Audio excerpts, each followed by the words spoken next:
Buddy Holly didn't just play the guitar, he poured his soul into it. You could hear it in every note, feel it come off the record like a pulse. But behind the legend of Buddy Holly lies a story far more complex and tragic than most people know. When he died in that infamous 1959 plane crash, his wife, Maria Elena, shocked everyone by not attending the funeral. For decades, people assumed grief kept her away. But in 2024, she revealed the truth, a truth so painful, it changed everything. We thought we knew. Her absence wasn't just about sorrow. It was guilt, fear, and a darkness that followed her for 65 years. Buddy was born Charles Hardin Holly on September 7, 1936. In Lubbock, Texas, in the thick of the Great Depression, his family was dirt porno insulation in the house. Often, running water, surviving on faith, music, and hope. Despite the hardship, music thrived in their home. Evenings were filled with jam sessions, his mother on piano, brothers on guitar and banjo.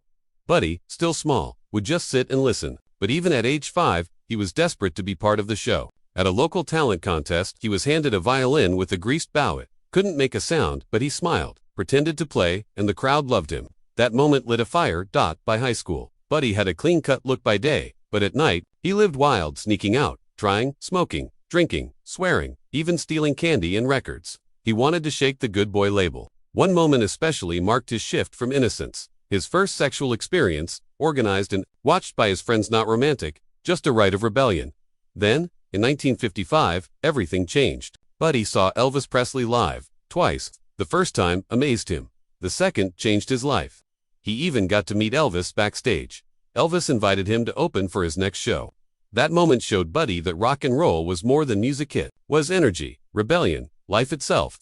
Buddy stopped playing just country and started mixing in rhythm and blues. He wanted that raw electric power in his own music. Signing with Decca in 1956 seemed like a dream, but that dream quickly soured. A typo on the contract dropped the E from Holly, so he became Buddy Holly forever. More importantly, the label didn't understand him. They wanted polished Nashville pop. They made him ditch his guitar. He was forced to sing in a style that wasn't him.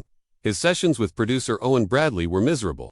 They flopped. Decca dropped him. He was broke and barely 20. But Buddy didn't quit. He went back home and found a second chance in Clovis, New Mexico, at Norman Petty's studio. Unlike Decca, Petty let Buddy be himself. The equipment there was state-of-the-art, and Buddy thrived. That's where he re-recorded That'll Be the Day, a title inspired by a John Wayne movie line, and this time the world heard it. The song hit #1 in the US and the UK, launching Buddy into stardom. To get around his old Decca contract, Buddy released the new version under a band name, The Crickets. Decca didn't notice they were distributing music they had once rejected.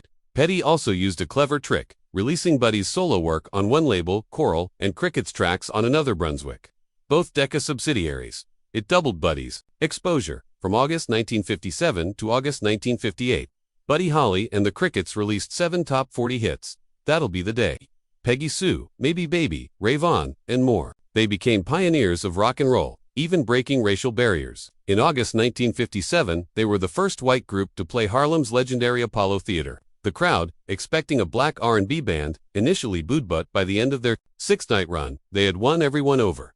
Buddy's fame skyrocketed. His clean-cut image glasses, suits, that wide Texas grin made him relatable to teens.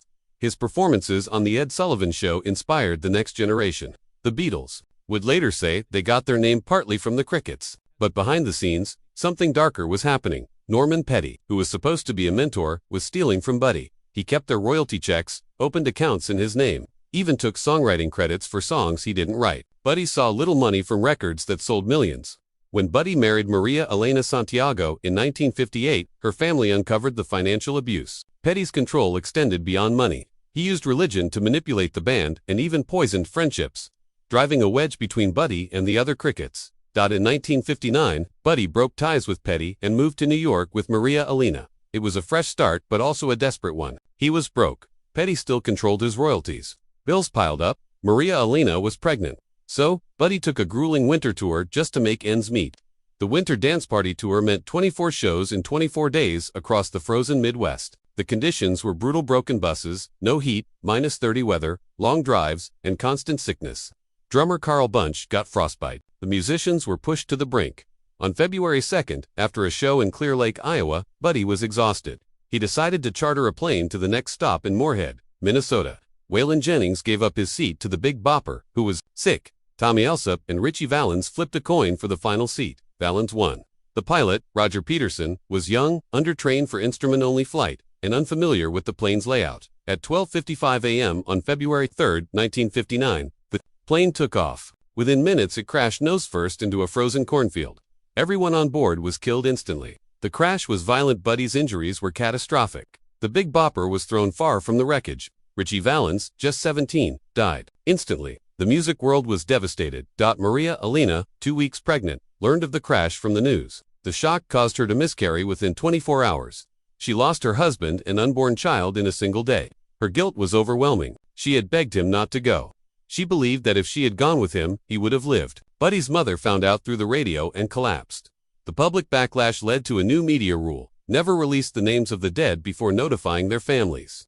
That policy still stands today. Maria Elena didn't attend Buddy's funeral because she didn't care, but because she was too heartbroken, too fragile, and physically unable. Her absence spoke volumes. For the rest of her life, she would carry that pain. Decades later, when she finally spoke out, the world learned the truth. She had begged Buddy to stay, and when he didn't, she never forgave herself. Even after the crash, the questions didn't stop. Months later, a farmer found Buddy's pistol near the site. Wild rumors took off. Was there a struggle? A shot fired on board. In 2007, the Big Bopper's body was exhumed to rule out foul play. The cause of death remained the same: massive trauma from the crash. The gun, never fired, was just a mystery lost in the snow. Buddy Holly died young, broke, betrayed, and exhausted, but not forgotten. In just 22 years, he changed music forever. His songs still echo through time, influencing everyone from the Beatles to modern rockers. But his story isn't just one of fame. It's about love, loss, injustice, and legacy. And for Maria Elena, it was always about the moment she couldn't take back, the day she watched him walk out the door.